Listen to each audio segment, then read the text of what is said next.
Well, hello! Welcome to the ITL. This is my name's MuzzleMike, of course, as you know. It's been a busy week. I'm trying to keep up with my YouTube videos that I've been watching, and on top of doing other things. And I can't remember the vlogger's name. I'm not going to endorse his channel anyway because he does stunt riding on the streets, and I don't endorse that. That's not responsible behavior in my eyes.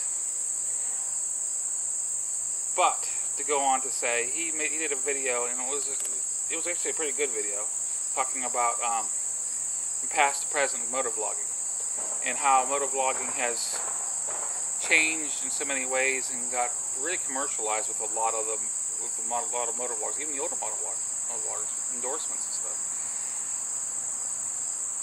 But I do agree with a lot of what he said. Back in the day, whenever I first started, I actually started my YouTube channel back in 2010. I really didn't do any riding until 2011. But whenever I started out, I was doing response videos, and that was a thing. We were doing it on a pretty much regular basis, and it's really gotten to the point where it's very few between for the response videos. And as far as commercialization being endorsed, if you can get it, I think. But I don't personally. I don't do it. If I see one that's overly commercialized and endorsed, you're advertising. The whole freaking video is just not about advertising and all that. I'm gonna click off. I don't go for that. I'm there to watch your video. I'm not there to watch the endorsements. That's just the way I am. Now, if you see me showing you something and me endorsing something, that's saying, okay, this works, like the watch and stuff. I bought this stuff, or like this watch. I got this watch secondhand, but it was only 2 months old. No, 2 weeks old when I got it, and it was meant as only a review product anyway. There was nothing me getting paid. There was for it. I have no free products really, except this you might consider free, but it was from another YouTube member, and I never really pointed out exactly who it was, and they know who it was. I don't get no benefit. It's just me telling you guys what I have found and what works and what doesn't work in my eyes. I don't go for endorsement. I kind of see it this way. People who endorse me, the people who back me up are you guys. If you guys are watching my videos, you guys are the people. Because if you get a product in and somebody's sponsoring you, there's kind of an obligation to say what's good about it. And a lot of times, you'll get 86 if you get too many bads, and you have that fear going on. With me, I have no fear. If it doesn't work, it doesn't work, and I'm not getting paid. Sorry about that. Life goes on, as you know. Stuff happens. Oh, but as I was saying, yeah, we're talking about the motovlogging from past to present, and like I said, I don't endorse things unless I've tried it out. I've more than likely spent my money on it.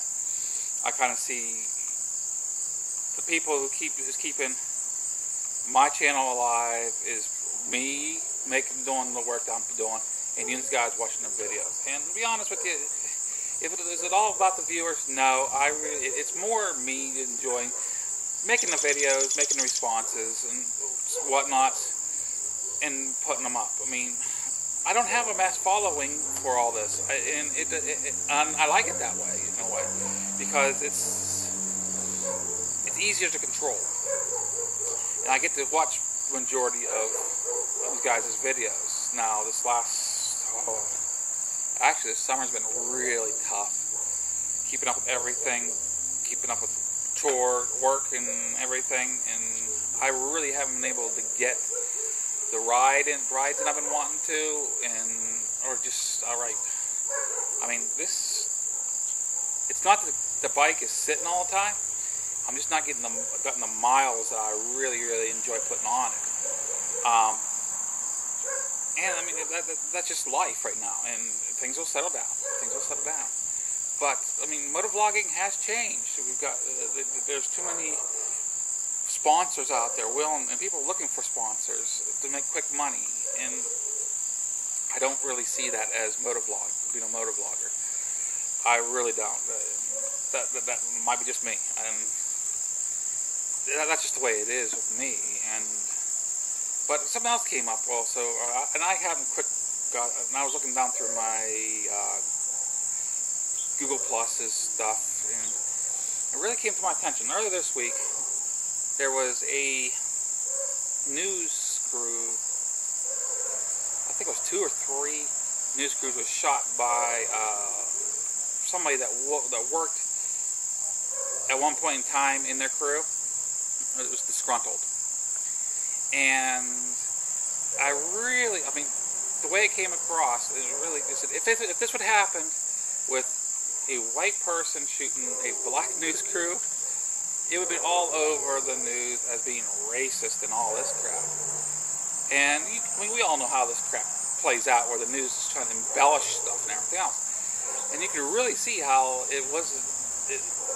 how they did it this time too. It was like, they didn't announce that the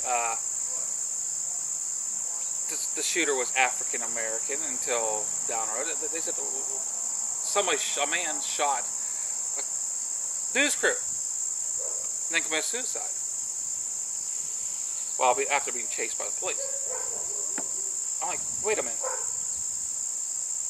I think they should give. I don't care what race you are. If they're going to pull this white shooting black all the time, they need to start going black shooting whites, or white people shooting Mexicans, or whatever. Black people shooting Mexicans, Mexicans shooting whatever.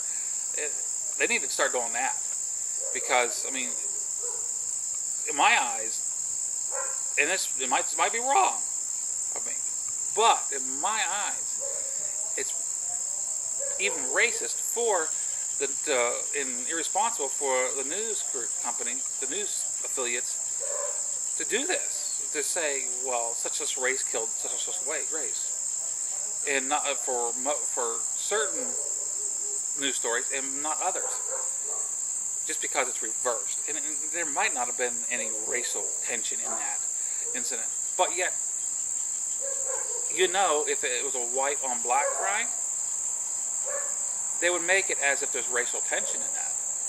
They would do that. It's all wrong. It's wrong. And what they're really, really, really, really focusing attention on now on that is guns were in play. Guns were in play. And in my eyes, that is nothing but the people in the government trying to push their bills through, stating we need gun control. And other countries are saying, well, Americans are crazy. They don't. No. You know what? I really don't care what the other countries say. We have a constitutional right, and if you don't understand what the Constitution is, go look it up. We have a constitutional right to bear arms.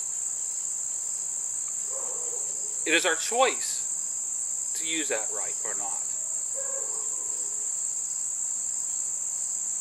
And it doesn't do anything with hunting, no. It's a constitutional right to bear arms. And that constitutional right should never be infringed on.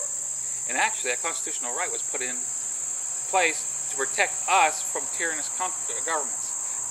And that's when pushing these, changing our rights and pushing this is basically what a tyrannous government would do. Pardon my speaking here. I mean, am I saying overthrow the government? No, I'm not saying that. I mean, we can try to vote them in, vote them out, and do whatever we want. But the thing is, we got to stand up, us as gun owners, as Americans, to stand up and protect our constitutional rights. And I mean, the government. I mean, as far as I'm concerned, most of the news channels, they're all basically governed by the government anyway, and they're going to put out and make views as what the government wants you to see. And that's just the way it is. But it's up to the individual to say, okay, I see this going on. And know your rights. But yeah, this is MuzzleMike. That's what I have to say this week. And like it or not, I'm sorry if you don't like it. That's the way it is here. This is MuzzleMike saying, hope you have a great day. Signing out.